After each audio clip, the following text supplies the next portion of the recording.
తిరిగి BC news కి స్వాగతం. కూటమి ప్రభుత్వానికి 2 సంవత్సరాల్లోనే ప్రజల్లో వ్యతిరేకత ఎదురైందని వైసీపీ ఎమ్మెల్సీ కౌరు శ్రీను అన్నారు.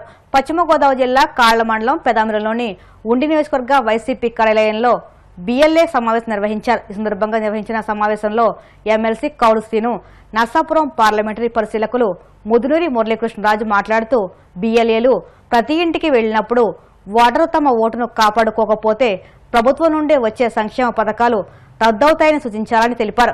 ఉండి నియోజకవర్గంలో పివిఎల్ నరసింహరాజు గెలుపునకు ప్రతి ఒక్కరూ కృషి చేయాలని పిలుపునిచ్చారు. అనంతరం బిఎల్ఏలకు సర్కార్యక్రమంపై అవగాహన కల్పించారు.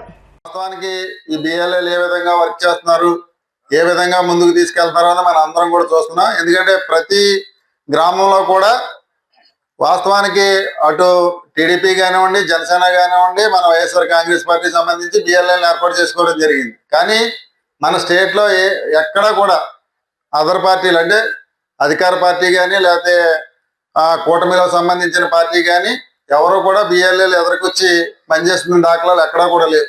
మన వాళ్ళే దగ్గరుండి నిజంగా చాలా బాగా మానిటరింగ్ చేస్తున్నారు. నిజంగా ఈ మానిటరింగ్ లో మీరు ఒకటే చెప్పాలి, ప్రతి ఇంటింటికి వెళ్ళినప్పుడు ఆ ఇంట్లో అమ్మ మన ఓటు ఈ రోజు పోయిందంటే మనకు వచ్చే సంక్షేమ పథకాలు కానీ లేదా మనకు వచ్చే పెన్షన్లు కానీ ఇవన్నీ మిస్ అవుతాయి. అవి మిస్ అవ్వకుండా ఉండాలంటే మన ఓటుని మనం కాపాడుకోవాలని ఒక్క మాట చెప్తే ప్రతి ఒక్కరు కూడా వాళ్ళే అమ్మో మన ఓటు ఎట్టి పరిస్థితుల్లో నిలబెట్టుకోవాలన్న ఆలోచనకి ప్రతి కుటుంబం వస్తుంది. దాన్ని దృష్టిలో పెట్టుకుని మీరు ప్రతి ఇంటింటిని టచ్ చేస్తున్నారు కాబట్టి రేపు మనకి స్థానిక సంస్థలు కానీ లేకపోతే వచ్చే 2029లో ఎలక్షన్లో కానీ మనకి ప్రతి చోట కూడా అత్యధిక మెజార్టీ వచ్చే అవకాశం ఉంది. ఎందుకంటే ఆల్రెడీ ఈ కూటమి ప్రభుత్వం వచ్చి 2 సంవత్సరాలు అయింది. ఈ 2 సంవత్సరాల్లోనే ఆల్రెడీ గతంలో పవన్ కళ్యాణ్ ఏం మాట్లాడాడు, చంద్రబాబు నాయుడు ఏం మాట్లాడాడు, ఈ 2 సంవత్సరాలు అయిన తర్వాత ఏం మాట్లాడుతున్నారు అన్నది మన అందరికీ కూడా అవగాహన వచ్చింది. ఎందుకంటే గతంలోన జగన్మోహన్ రెడ్డి అన్న వ్యక్తి ఇంకా లేడు అని చెప్పేసి వాళ్ళ నోటితోటే మాట్లాడిన పరిస్థితి. కానీ 2 సంవత్సరాలు అయిన తర్వాత ఎక్కడన్నా మీటింగ్లు సమావేశాలు ఏర్పాటు చేస్తుండే అక్కడ ఉన్నటువంటి ప్రజలతో ఏం చెప్తున్నారు, మళ్ళీ రేపు జగన్మోహన్ రెడ్డి గారు ముఖ్యమంత్రి అయితే మన రాష్ట్రాన్ని కాపాడేది ఎవరు అని చెప్పేసి ఒకసారి మీరు అందరూ కూడా పక్కదారులు చూస్తున్నారు. దయచేసి అలా చూడకండి. కూటమి ప్రభుత్వం ఏం చేసింది, అక్కడ అధికారం ఏ రకంగా చేజెక్కించుకుంది, ఎన్ని మోసాలు చేసి అధికారంలోకి వచ్చింది, దాన్ని సర్ణ ఏ రకంగా ఉపయోగించుకున్నది మొన్న జరిగినటువంటి 5 రాష్ట్రాల్లో చూశారు. ఇవన్నీ ఆలోచన చేశారు జగన్మోహన్ రెడ్డి గారు. కూటమి ప్రభుత్వానికి వేరే దారి లేదు. మొన్న ఎలక్షన్లో అనేక అబద్ధాలు చెప్పింది, అనేక మోసాలు చేసింది. ఏ ఒక్క హామీని అమలు జరపకుండా ఈరోజు పరిపాలన చేస్తుంది. ప్రజలు నమ్మే పరిస్థితి లేదు. ఏ వర్గాలకు సంబంధించినటువంటి నాయకులు, ఓటర్లు కానివ్వండి, ప్రజలు కానివ్వండి, నమ్మే పరిస్థితి లేదు. ఇంకా వారికి వేరే దారి లేదు. ఏకైక మార్గం సర్ను అడ్డం పెట్టుకుని ఏ రకంగా మళ్ళీ అధికారంలోకి రావాలి, ఏ రకంగా వైఎస్ఆర్ కాంగ్రెస్ పార్టీని ఇబ్బంది పెట్టాలనే ఒక ఆలోచనతోటి పెద్ద కుట్రతోటి ఉంది. దీన్ని మనం అడ్డుకోవాలి. ఏ రకంగా అడ్డుకోవాలనుకుంటే రాష్ట్ర వ్యాప్తంగా వైఎస్ఆర్ పార్టీ నాయకుల్ని ఎలక్ట్ చేయాలి. రాష్ట్ర వ్యాప్తంగా బిఎల్ఏని ఒక గ్రామాల్లో పట్టున్నటువంటి వ్యక్తులు, వైఎస్ఆర్ కాంగ్రెస్ పార్టీలో అనేక పనులు చేసినటువంటి వ్యక్తులు, వీళ్ళందరినీ ముందుకు తీసుకొచ్చి మనం చైతన్యం చేయాలి. చైతన్యపరిచి వైఎస్ఆర్ కాంగ్రెస్ పార్టీ ఓటుకు సంబంధించింది ఏ ఒక్క ఓటు పోకుండా కాసుకోవాల్సిన బాధ్యత మన మీద ఉంది. తద్వారా ఈ రాష్ట్రంలోకి అధికారంలోకి రావాలి అంటే ఈరోజు బిఎల్ఏలే కీలకం.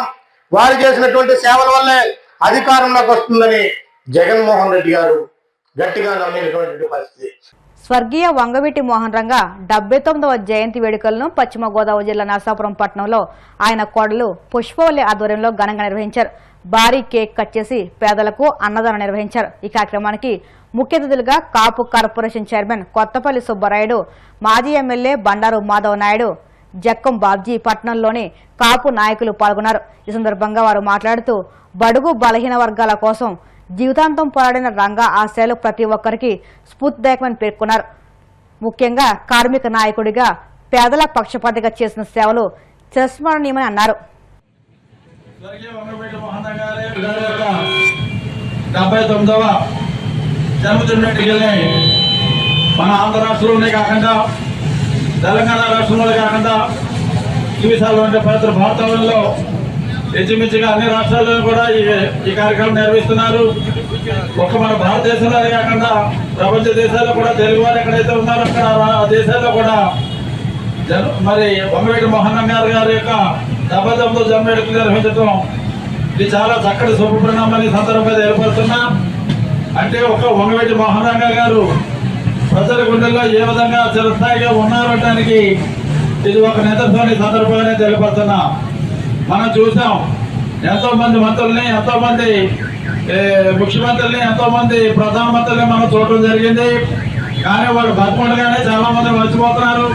కానీ చనిపోయిన తర్వాత ఏదో 1 సంవత్సరం 2వ సంవత్సరం తప్ప తర్వాత ఈనాటికి కూడా ఎవరికి గుర్తులేనటువంటి విషయం అందరూ కూడా తెలుసు. కానీ వంగవీటి మోహన్ గారు కేవలం చాలా తక్కువ సమయం ఎమ్మెల్యేగా చేయడం జరిగింది. పూర్తి సమయం కూడా జయంతి గత 2 రోజుల నుంచి కూడా రాష్ట్ర వ్యాప్తంగా మన తెలుగు రాష్ట్రాల్లో అనేక చోట్ల ఎంతో ఘనంగా, ఎంతో ఎనర్జెటిక్ గా మరింత ఉత్సాహంతో ప్రజలందరూ కూడా, చాలా మంది యువత ప్రజలందరూ కూడా ఎంతో ఘనంగా జరుపుకుంటూ ఉన్నారు. దీనికి గల యొక్క ముఖ్య కారణం ఆయన ఏదైతే శాసనసభ్యుడిగా ఉన్నప్పుడు అవనివ్వండి, అంత ముందు అవనివ్వండి, ఆయన ఎంతసేపు కూడా ఆయన జీవితంతో కూడా పేదల కోసం, పేదల బాగోగు కోసం, పేదల పక్షాన వాళ్ళకి ఏదైనా ఇబ్బంది కలుగుతుంటే పేదల పక్షాన ఉంటూ వాళ్ళ సహాయ సహకారం అందిస్తూ ఎన్నో మంచి కార్యక్రమాలు చేసినటువంటి మహానుభావుడు మన వంగవీటి మోహన్ గారు. అదే పేదల కోసం, అదేవిధంగా మైనార్టీల కోసం, ఎస్సీల కోసం, వీళ్ళందరి కోసం వాళ్ళకి ఏదైతే స్థలాలు కేటాయించాలో వాళ్ళందరికీ కూడా గూడు నీడ అంతా కూడా కల్పించాలనే ఒక ఉద్దేశంతో ఆయన ఆనాడు నిరాదీక్ష చేస్తుంటే అన్యాయంగా ఒక ఈర్ష్యా భావంతో ఆయన ఎక్కడ ఎదుగుపోతూ ఉన్నాడు, భవిష్యత్తులో ముఖ్యమంత్రి కూడా అయిపోయేటువంటి ప్రమాదం ఉందని చెప్పేసి కొంతమంది శక్తులంతా కూడా ఆయన అన్యాయంగా ఆనాడు చంపేయటం. దురదృష్టశాలతో ఆయన చనిపోయి దాదాపు 30 సంవత్సరాలు అయిపోయినప్పటికీ కూడా ఇప్పటికీ కూడా అదే క్రేజ్, రోజు సంవత్సరానికి అదే క్రేజ్ అని పెరుగుతూ ఉంది. వేళ మన తెలుగు రాష్ట్రాల్లో కూడా వేళ మీరు చూస్తే ఎక్కడ కూడా ప్రపంచవ్యాప్తంగా ఏ రాజకీయ నాయకుడికి లేనంతగా, అంటే అతి తక్కువ సమయంలో రాజకీయాల్లోకి వచ్చి చనిపోయినప్పటికీ కూడా పరమపదించి దాదాపు 30 సంవత్సరాలు పైన అయినప్పటికీ కూడా వంగవీటి వారి కోడలనే సంబోధించారు. నేను వీళ్ళందరి చేతుల మీదుగా పెరిగిన దాన్ని చిన్నప్పటి నుంచి. సుబ్బారాయుడు గారు కానీ, మాధవనాయుడు గారు కానీ, నేను స్వయాన చెల్లెల్లాగానే చూసుకునేవాడు మాధవనాయుడు గారు. అలాంటిది నన్ను వంగవీటి రంగా గారి కోడలను సంబోధించారు. నాకు చిన్నప్పటి నుంచి బాబ్జీ గారు, అమ్మాణి గారు, మా తాతయ్య గారు, జగన్ సుబ్బారావు గారు అందరూ ప్రజాసేవలోనే ఉన్నారు. ముఖ్యంగా మా తల్లిదండ్రులు నన్ను చిన్నప్పటి నుంచి నేను స్వతంత్రంగా ఉండాలి అని, నా కాళ్ళ మీద నేను నిలబడాలని, ఈ రోజుల్లో మహిళలు ముందుకు రావాలని ఆ విధంగానే పెంచారు. నేను ఆ విధంగానే పెరిగాను. కానీ పెళ్లి చేసి మెటర్నిటీకి పంపించేటప్పుడు నా బాధ్యతలన్నీ గుర్తు చేసి పంపించారు. నా పుట్టినిల్లు నాకు గౌరవం అయితే నన్ను మోహన్ రంగా గారి కోడల కింద సంబోధిస్తున్నందుకు అది నా బాధ్యత గుర్తు చేస్తుంది. నేను పెళ్లి చేసుకుని మెట్టినింట్లో అడుగుపెట్టిన తర్వాత మా అత్తగారు కానీ, రాధా గారు కానీ ఇద్దరు నాకు చెప్పింది ఏంటి అంటే, మేము మీకు ఇచ్చే ఆస్తుల్లో చాలా ముఖ్యమైన రాజ్యాంగం ద్వారా స్వేచ్ఛగా మాట్లాడే హక్కు ఉంది కదా అని మతాలు కులాల మధ్య విద్వేషాలు రెచ్చగొట్టే విధంగా వ్యాఖ్యలు చేస్తే సహించబోమని జనసేన నాయకురాలు దిరిసిన ఫాతిమా రాణి హెచ్చరించారు. ఉప ముఖ్యమంత్రి పవన్ కళ్యాణ్పై ఇటీవలే జడ శ్రావణ్ చేసిన వ్యాఖ్యలను ఖండిస్తూ నల్లజల్ల గ్రామంలో జనసేన శ్రేణులు నిరసన కార్యక్రమం చేపట్టారు. ఈ సందర్భంగా ఫాతిమా రాణి మాట్లాడుతూ ఇటీవలే ఏలూరులో జరిగిన దళిత శంకరావం బహిరంగ సభలో రాజ్యాంగాన్ని కారాస్తూ ఉప ముఖ్యమంత్రి పవన్ కళ్యాణ్పై జడ శ్రావణ అనుచిత వ్యాఖ్యలు చేశాడన్నారు. తమ పార్టీ అధినేతపై ఇష్టానుసారంగా వ్యాఖ్యలు చేస్తే సహించబోమన్నారు. తక్షణమే అతనిపై కఠిన చర్యలు తీసుకోవాలని డిమాండ్ చేస్తూ నల్లజల్ల పోలీస్ స్టేషన్ ఫిర్యాదు చేశారు.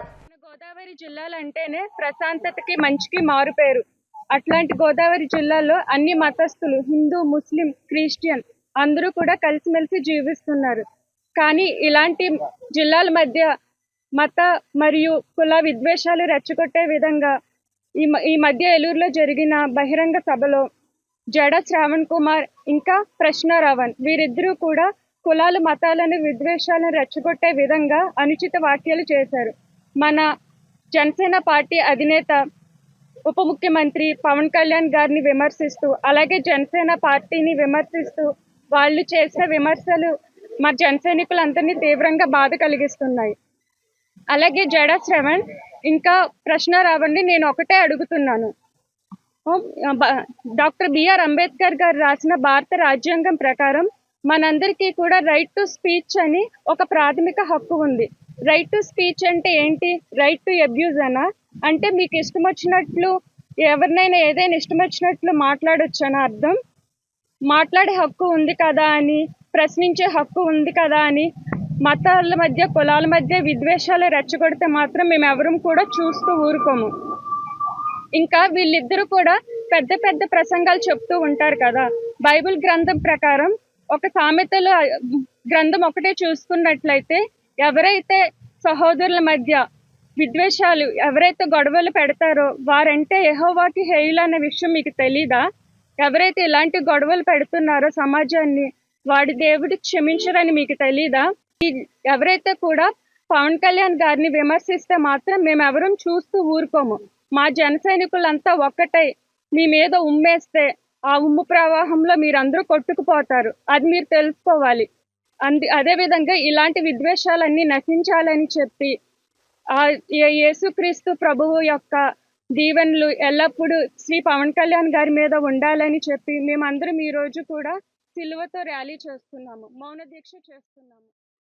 టీడీపీ భీమవరం మండల మాజీ అధ్యక్షుడు దొంగపిండి గ్రామం మాజీ సర్పంచ్ నాగిడి ముత్యాలరావు అనారోగ్యంతో శస్త్రచికిత్స చేయించుకుని ఆయన స్వగృహానికి ఇచ్చిన సందర్భంగా టీడీపీ భీమవరం నియోజకవర్గ ఇన్ఛార్జ్ మాజీ ఎంపీ తోట సీతారాం లక్ష్మి ఆయన పరామర్శించారు. ఆయన ఆరోగ్య పరిస్థితిపై పార్టీ నాయకులు, కుటుంబ సభ్యులు చర్చించారు. ఈ కార్యక్రమంలో మాజీ ఎంపీపీ బర్రె నెహ్రూ, మండల టీడీపీ అధ్యక్షుడు కొయ్యేలగడ్డ గణపతి, టీడీపీ నాయకులు బొడ్డు మోహన్ రావు, వెంకన్న, ఉప్పూరు చంద్రశేఖర్, కోళ్ల నాగబాబు, బొమ్మిడి మధు, జావాది గణేష్, స్థానిక నాయకులు పాల్గొన్నారు. వార్తలు ముగించే ముందు ముఖ్యాంశాలు మరొక్కసారి. కుప్పంలో 9,322 కోట్ల విలువైన 27 పరిశ్రమలకు వర్చువల్గా శంకుస్థాపన చేసిన సీఎం చంద్రబాబు దేశంలోనే ఆదర్శ నియోజకవర్గంగా కుప్పాన్ని తీర్చిదిద్దుతామని హామీ.